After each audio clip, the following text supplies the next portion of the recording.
In today's video I want to show you guys what you can do if your Spotify is crashing or crashing on startup.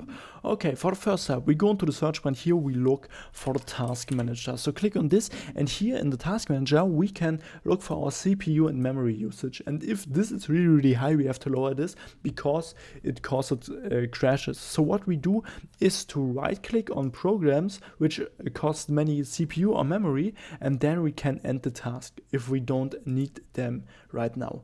So this will lower our CPU and memory usage, which is really helpful. After that, we can also click on auto start apps, and here we can disable the automatic start from apps when you turn on your PC. So what we can do is to right click on the programs, and then you can disable it, and then the programs will not start anymore directly when you turn on your PC.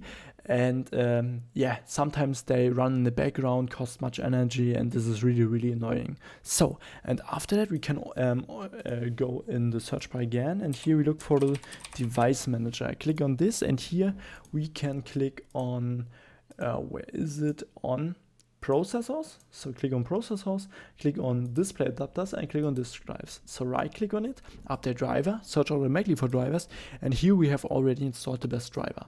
And we do this with all disk drives, all display adapters, and all processors. And after that you can click on sound, video, and game controllers, and here we have Realtek R audio or Realtek high definition audio, something like that. Right click on it, and then you can disable the device. If you have sound problems after that, you can also enable it again.